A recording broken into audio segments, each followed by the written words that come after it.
There's this incredible technology that's pretty much all around us, constantly working in the background, monitoring our world and even our own bodies. And the wild part is, it's woven so seamlessly into our lives that most of us use it every single day without even thinking about it.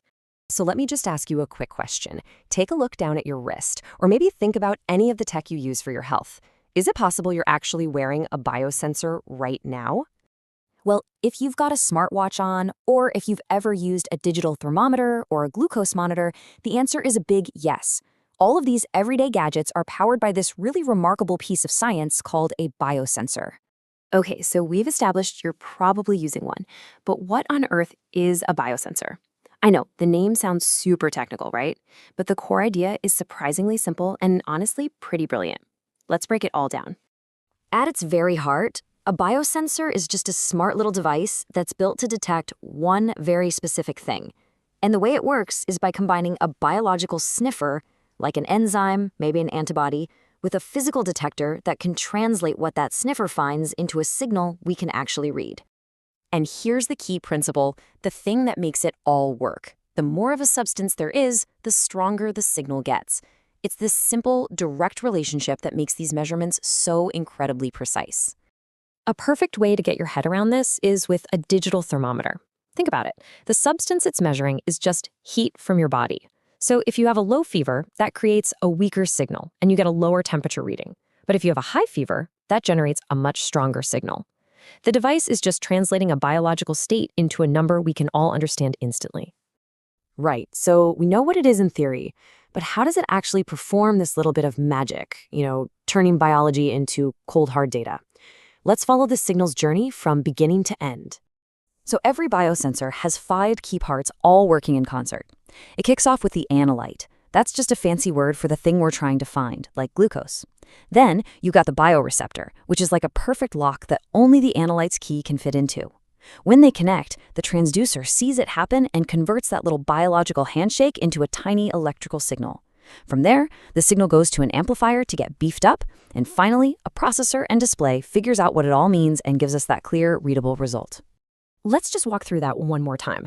The target substance, the analyte, binds with the bioreceptor. That causes a specific biological reaction. The transducer turns that reaction into a small electrical signal.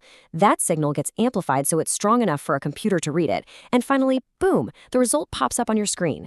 It's just a beautiful, super efficient chain reaction that turns biology into data. Now, this incredible process is useful for way more than just tracking your fitness goals. Its real power, its game-changing potential, is in medical diagnostics. In this field, biosensors are basically becoming our frontline disease detectives, and they're completely revolutionizing healthcare. Like we said, we're already surrounded by them.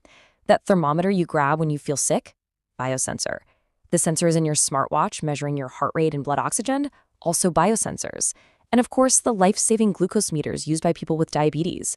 All of these things are making it easier than ever for us to manage our own health. And this is no small thing. The global market for biosensors is absolutely exploding. It's projected to be worth almost $50 billion by the year 2030. That kind of growth just goes to show you how vital this technology is becoming in pretty much every industry, not just in our personal gadgets.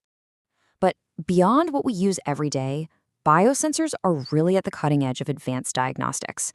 Their real superpower is how specific they can be. You can literally design one to hunt for a single kind of harmful bacteria in a blood sample, or to find specific toxic chemicals in a patient's system.